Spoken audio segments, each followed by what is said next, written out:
Bonjour à tous et bienvenue sur le plateau d'À la Source. Voici les titres que nous allons développer dans cette édition. En France, la commission spéciale chargée d'examiner le projet de loi bioéthique au Sénat poursuit ses travaux. En Belgique, les acteurs de la pastorale des jeunes francophones se sont réunis à l'initiative de Monseigneur Coquerolles pour réfléchir à de nouveaux projets. Et puis en République centrafricaine, nous nous sommes rendus au pèlerinage marial entre Bangui et Ngoukomba. Reportage dans ce journal. Enfin, dans notre dossier, nous parlerons de laïcité. Ce lundi 9 décembre était l'anniversaire de la loi sur la séparation des églises et de l'État.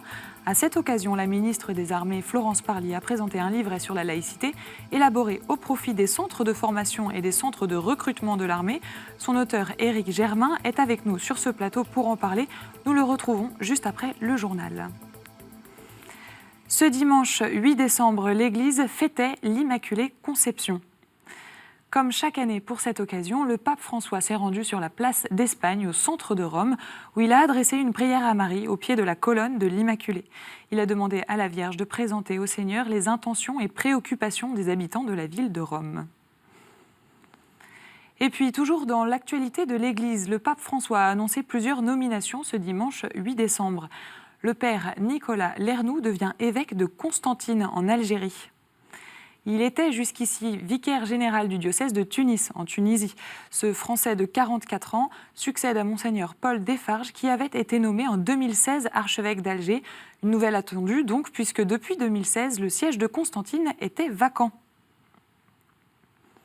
L'Église compte également un nouveau pape rouge. Le pape François a en effet nommé le cardinal Luis Antonio Tagle, préfet de la Congrégation pour l'évangélisation des peuples. Il était jusqu'à présent archevêque de Manille, aux Philippines.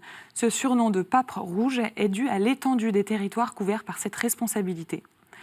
Il remplace le cardinal Fernando Filoni, qui a été nommé quant à lui grand maître de l'ordre équestre du Saint-Sépulcre de Jérusalem. Retour en France. Depuis la semaine dernière, au Sénat, la commission spéciale chargée d'examiner le projet de loi bioéthique poursuit ses travaux. Mardi dernier, les sénateurs ont entendu plusieurs associations, parmi elles Alliance Vita, les associations familiales catholiques, la Manif pour tous ou encore le collectif Poisson Rose. D'après les personnes auditionnées, les échanges se sont déroulés dans un climat plus apaisé qu'à l'Assemblée nationale en septembre dernier. Les associations ont rappelé les raisons qui les poussent à s'opposer au projet de loi bioéthique. Nous vous avons sélectionné un extrait de l'intervention de Blanche Streb d'Alliance Vita, qui a rappelé les enjeux de la loi pour l'embryon humain. On est en train de fragiliser toujours plus l'encadrement de l'embryon humain et des cellules souches embryonnaires. Et en parallèle, on ouvre à de nouvelles perspectives, de nouvelles transgressions, si l'on peut dire, comme celle d'utiliser ces cellules pour créer des gamètes artificiels ou pour les introduire dans des chimères, comme le permet l'article 17. Ce changement de régime, au fond, il n'a qu'un seul objectif, qui est celui de faciliter le travail administratif de quelques chercheurs. Et cela, ça nous questionne parce que, en tant que citoyens, en tant que pharmaciens aussi, nous aimerions entendre d'autres scientifiques qui travaillent sur ces perspectives prometteuses de la thérapie génique, de la médecine régénératrice, et qui utilisent des ressources biologiques qui ne posent pas les enjeux éthiques importants que pose l'embryon humain. Nous retenons également les propos de Bertrand du Marais, l'administrateur de l'association Poisson Rose, sur la notion de l'intérêt général. C'est la première fois dans notre République qu'une loi vous est présentée officiellement sans se référer à un motif d'intérêt général ni à une méconnaissance d'une norme supérieure, par exemple constitutionnelle. Le motif retenu par le gouvernement pour proposer cette réforme est en effet le droit au désir d'enfant. C'est à la page 40 de l'étude d'impact, et l'égalité du désir. Ce désir est tout à fait légitime. Il anime d'ailleurs des couples hétérosexuels comme des couples homosexuels et des personnes seules. Nous reconnaissons l'ampleur de la douleur de ceux qui ne peuvent satisfaire à ce désir. Mais nous voulons mettre en garde la représentation nationale contre un glissement tout à fait sensible, inédit, auquel procède cette loi. Ce mardi, les juristes, avocats et notaires de l'Institut Famille et République étaient à leur tour entendus par les sénateurs. Demain, mercredi, ils recevront Jean-Marie Leméné, le président de la Fondation Jérôme Lejeune. Direction la Belgique, Monseigneur Cockrols, l'évêque auxiliaire de Malines-Bruxelles, a organisé une rencontre entre les pastorales des jeunes francophones du pays. C'était à la fin du mois de novembre au séminaire de Namur, un événement fédérateur qui a ouvert de nouvelles perspectives pour les chrétiens en Belgique.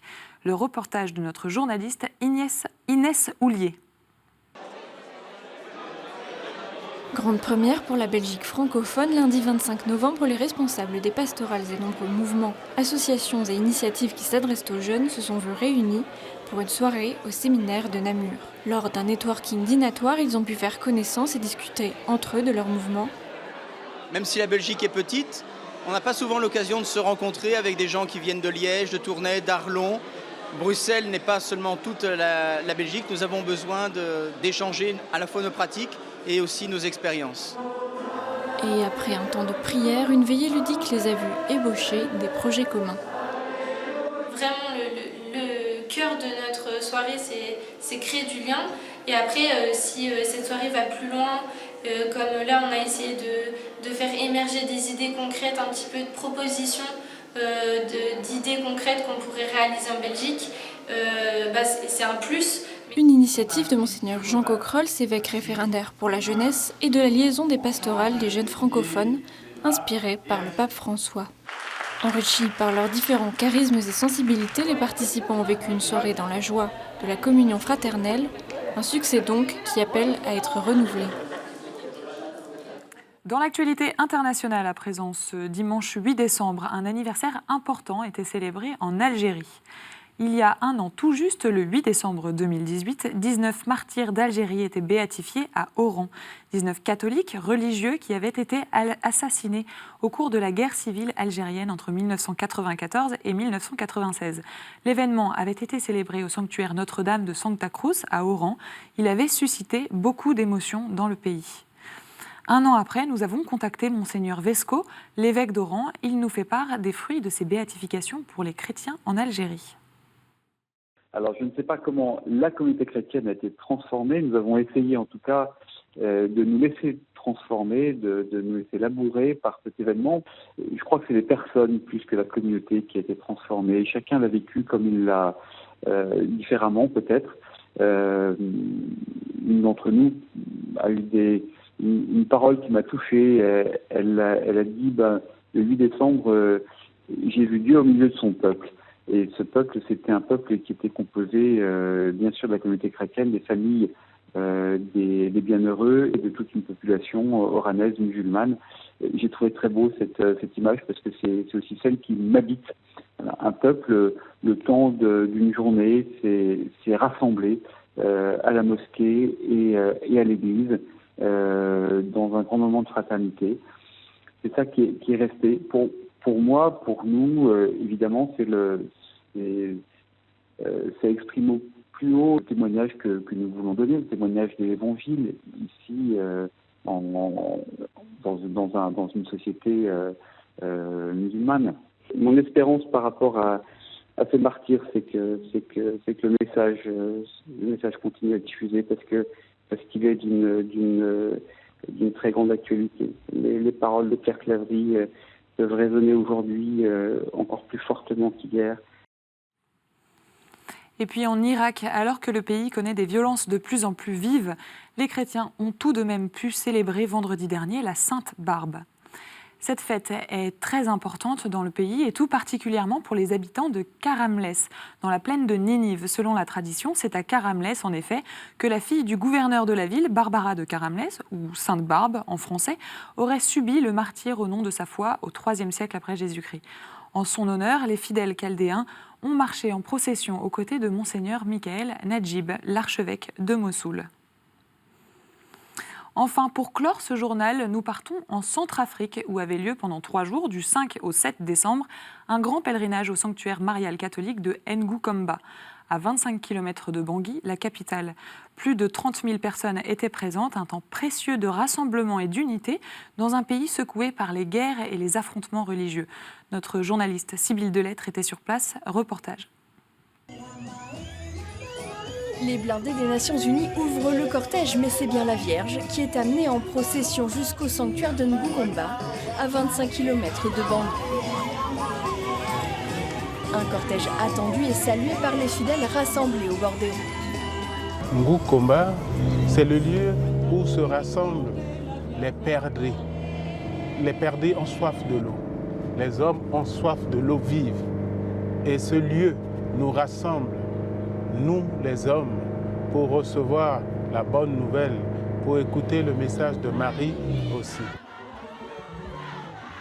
3 jours de rassemblement avec des enseignements, mais surtout de la louange et de la joie. Parce que la joie du Seigneur m'a débordé. On nous demande d'être dans la joie, dans la paix du Christ. Je vous salue Marie. Ici, les pèlerins se retrouvent épris, en haut de cette colline au pied du calvaire. Et tous ont la même intention. Notre pays est dans une zone de turbulence, donc c'est ça, et ça a motivé beaucoup de gens maintenant à être dans la prière. Et c'est la prière des chrétiens qui a fait que vraiment, il y a la paix, il y a l'insécurité qui commence maintenant à s'apaiser, et la paix est en train de remonter petit à petit. La paix, c'est le cœur du message porté par tous, ici, à Ngukomba. Voilà pour les actualités retenues ce mardi. On retrouve maintenant la chronique de Valérie Roberge-Dion. Elle nous parle cette semaine de la fin de vie, un sujet sensible en ce moment au Québec.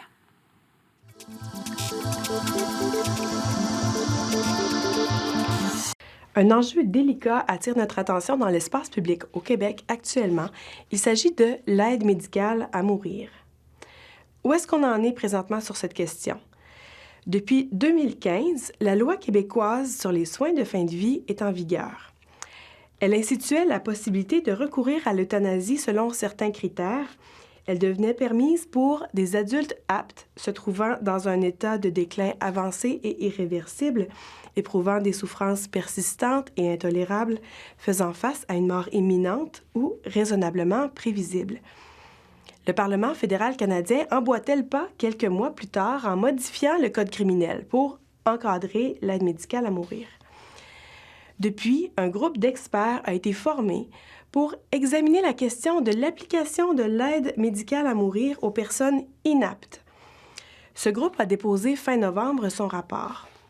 Il recommande d'élargir l'accès à l'aide médicale à mourir en permettant aux personnes ayant obtenu un diagnostic de maladie grave et incurable de formuler une demande anticipée d'aide médicale à mourir. Nous en sommes là maintenant. La ministre de la Santé, Danielle McCann, met sur pied une vaste consultation publique. Différents acteurs de la vie civile pourront se faire entendre sur cette question au cours des prochains mois. Les évêques catholiques québécois prendront sûrement la parole, comme ils l'ont fait les dernières années. Comme d'autres, ils font activement la promotion de la dignité de la vie, notamment par des soins palliatifs de qualité et accessibles pour soulager, pour accompagner les personnes souffrantes. Un dossier à suivre. Merci Valérie. Tout de suite, c'est le dossier.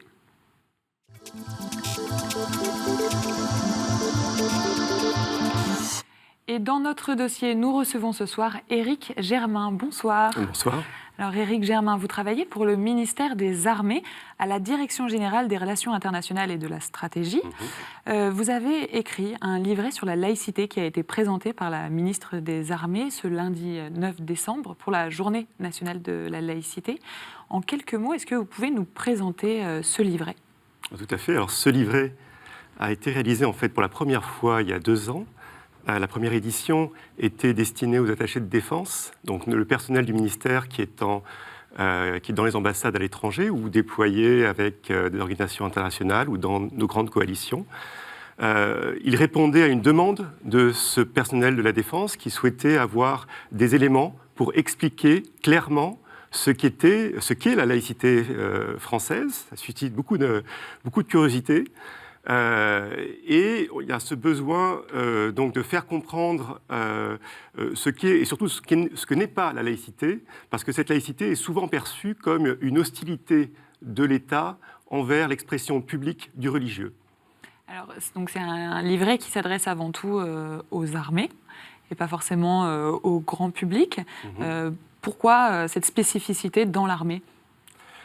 Alors, l'idée de la première version de ce livret était que ces militaires s'expriment avec l'expérience qu'ils avaient de leur métier des armes et de cette laïcité vécue au sein du monde militaire, avec une spécificité qui est celle de l'aumônerie militaire, puisque dans notre ministère, l'État, la République, salarie des prêtres, des pasteurs, des rabbins, des imams, et ces hommes de Dieu qui sont sous l'uniforme des armées n'existent pas en dépit de la laïcité, mais en raison de la laïcité. Donc, le simple fait de dire que la République salarie des prêtres dans ses armées suffit à dire que à expliquer que la laïcité n'est pas cette caricature d'une hostilité envers le religieux dans l'espace de l'État. Alors, qu'est-ce que ça veut dire pour les militaires, la laïcité ? Comme vous l'avez expliqué, c'est vrai que c'est assez original d'avoir des hommes de Dieu qui sont salariés. On peut trouver ça étrange, en tout cas d'un point de vue extérieur. Qu'est-ce que c'est la laïcité pour les militaires ? Alors, cette présence de l'aumônerie est prévue par la loi du 9 décembre 1905.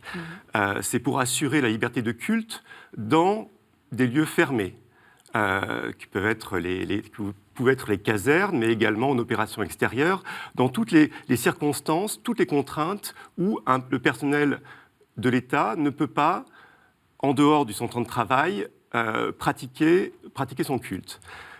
Donc ça, c'est la spécificité de nos armées, où le rapport aussi à la mort est très particulier, la mort reçue, mais aussi la mort donnée, la mort vue, côtoyée. Et donc, l'aumônerie dans les armées a toujours un traitement beaucoup plus structuré, beaucoup plus fort que dans d'autres administrations. Alors, l'actualité nous l'a rappelé assez cruellement ces derniers temps. Effectivement, vous parlez du rapport à la mort pour les soldats. Qu'est-ce que justement cette forme de laïcité peut apporter de particulier ? En quelles circonstances les soldats vont aller s'adresser à leurs aumôniers, quelle que soit leur religion ? Alors, l'aumônier militaire n'a pas de grade. Il a le grade de la personne à laquelle il s'adresse. Il est hors hiérarchie. Ce qui est dans les armées est un avantage énorme, puisqu'il est tout le monde peut s'adresser à lui sans craindre de voir sa parole rapportée. Donc il y a une sorte de secret de la confession qui est un peu étendu aux autres cultes d'ailleurs. Tout le monde a un peu repris ce principe. Et donc un militaire qui se sent inquiet, qui a vit des choses très très difficiles, il a cette parole possible, cette écoute. Les aumôniers ont leur porte ouverte à tous. C'est une démarche volontaire, ils ne sont pas là pour aller à l'encontre des militaires, mais les militaires viennent à eux s'ils le souhaitent, et ils ne viennent d'ailleurs pas nécessairement vers l'aumônier de leur propre confession, ils viennent vers un aumônier qui va leur parler, qui va les écouter avec bienveillance, et c'est souvent cette fonction d'écoute qui est la fonction première de l'aumônier militaire. Alors on comprend que la laïcité, en tout cas pour les militaires, a beaucoup de choses à nous apporter, peut-être dans d'autres institutions. Quels sont, selon vos travaux, selon ce livret que vous avez écrit, les principaux enseignements ? Alors, on a tendance, en parlant de la laïcité, à penser à neutralité tout de suite. C'est un mot qui est apparu depuis une vingtaine d'années. En fait, avant, on parlait plutôt d'impartialité.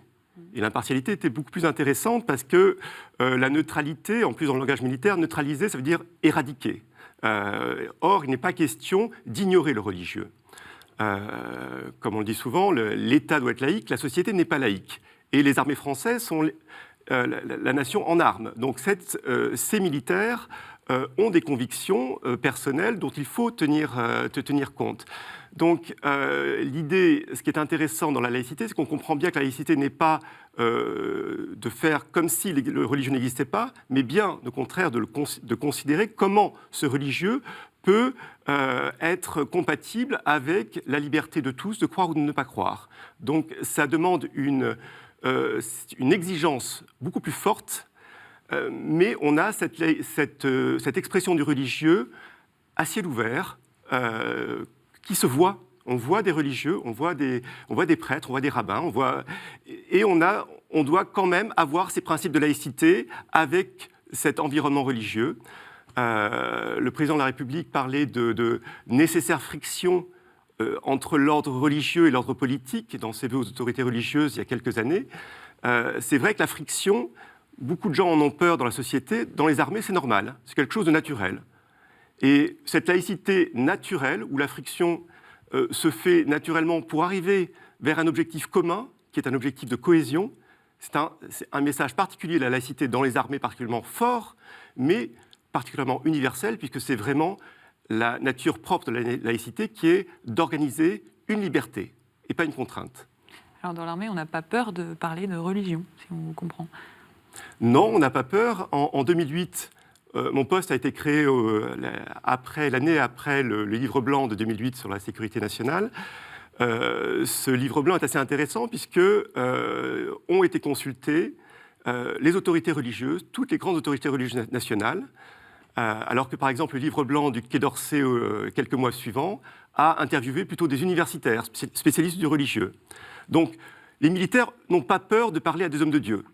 Ils le font en France, mais ils le font aussi en opération extérieure quand ils sont déployés. Pour une catastrophe naturelle comme à Haïti, par exemple, ils ont besoin de rencontrer les religieux sur le terrain, ou quand, dans des conflits, on a vu la Centrafrique aujourd'hui dans votre émission, effectivement, le religieux fait partie du quotidien des militaires en opération. Alors c'est un livret qui a été conçu à partir de votre expérience aussi du terrain. Vous avez spécifié tout à l'heure, vous en avez écrit un premier qui est paru en 2017. Qu'est-ce qui a changé en 2 ans ? Pourquoi avoir réécrit un nouveau livret ? Alors d'abord, on a consulté tous nos attachés de défense pour savoir comment ils avaient reçu ce travail. Est-ce que ça leur a été utile ? Ce livret a tout de suite circulé très largement.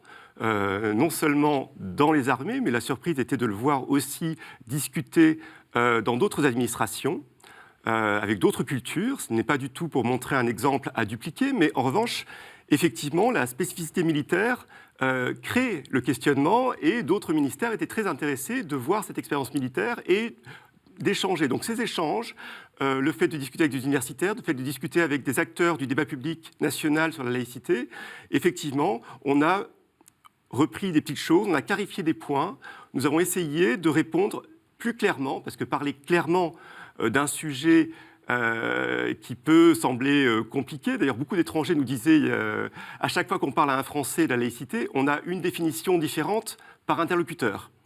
Donc c'était vraiment ça, d'essayer d'expliquer la laïcité à l'étranger, on parle de pédagogie par l'exemple, mais finalement cette pédagogie à l'étranger, on s'aperçoit qu'elle est aussi intéressante pour le débat national au sein de nos forces, dans nos familles et plus largement dans nos administrations également. Donc c'est un exemple à la fois pour la France, pour les autres institutions en France, ça l'est aussi à l'étranger ?